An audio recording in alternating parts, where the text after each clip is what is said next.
Welcome to my third video. The first one was just about simple calculation, simple calculations, and just general remarks. The second video was matrix multiplication, and now we are coming to the third video, which you will see on the title will be using if, else, and else if, just in order to use it in a practical scenario. So obviously this is something which is really often used because it's just some basic but really effective if, else, if, and else conditions. So in a practical scenario, we think about a guest list. So what you're looking about a guest list, and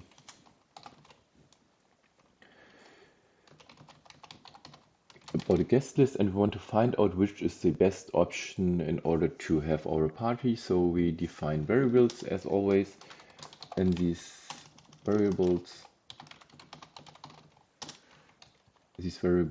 are given here. So what we are seeing is that we have 32 guests from the family. We have 12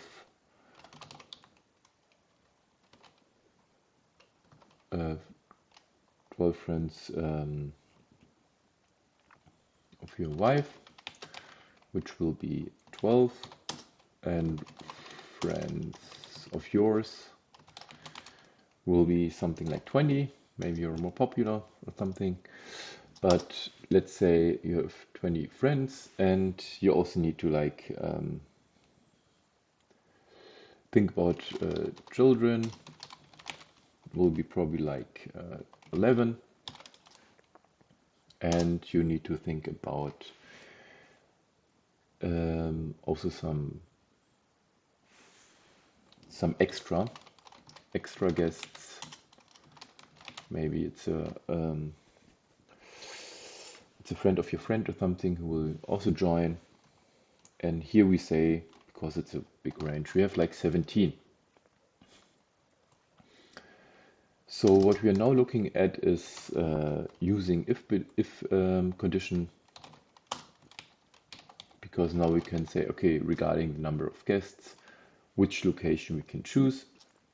So what we are saying is we have a total count will be equal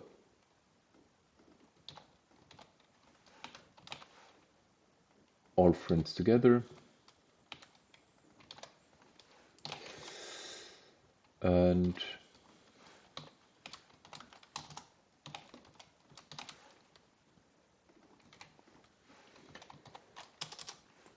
then we can use the if condition. The if condition is something that always starts with if.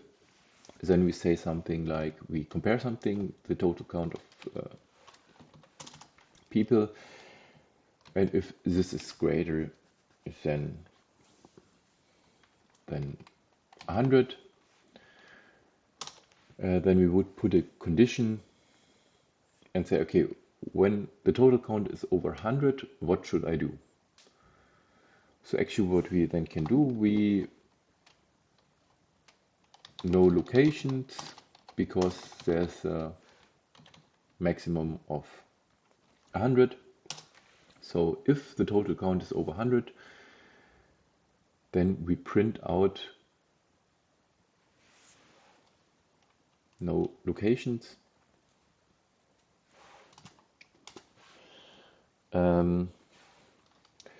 When we want to use a string, we just use semicolons.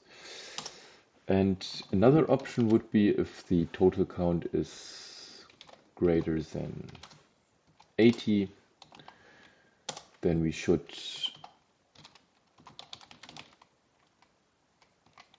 get the biggest location, and this is actually location number 1. So here we put location 1, location 2, or location 3, because we have 3 options. So actually this code should help us estimate which location we should choose by using if, else if, and we can also choose location 2. This is maximum capacity of 60. And then we say, okay, location is equal to 2. So we will choose a quite smaller location. And lastly, we can use always else. And then all different things are covered by this. And this is the third condition, where we use the smallest location, would be location number 3.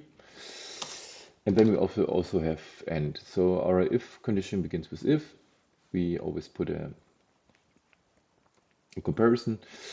Then we can insert else if conditions, and then the last condition should be else.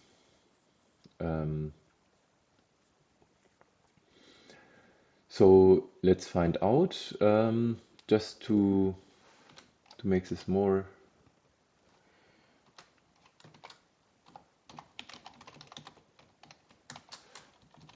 location 1 is 80 persons, 60 persons. It's ideal for 60 persons or over 60 persons, and the last one is for all number of persons. So we have 3 different locations we can choose from, and now we want to find out which we want to choose, and it's no location. So no locations means that we have over 100 guests. Oh, we actually don't. We need to change this one to plus. Try it again. And location 1. Location 1 is the one we should choose, as we have over 80 guests. The total count is 92. So we just can use this script in order to get the number of people who attend to our party, and then choose the perfect location. And by using this code, they said, okay, it's not over 100, so I will skip that. We go in else if it's over 80, it's 92, yes, and then we will end it here. Use this command, location is equal to 1, and then step out, and then the code will do some more stuff. The code will just go on using it, or will on, and could use everything what we have calculated here, and we could do a second if command, but I think for now that's enough. The if command can be really useful in many cases, and a simple solution we have found here, that if we want to calculate the number of guests and make a if condition which location we want to choose, then we can run this code. So thanks for listening, and see you in the next video.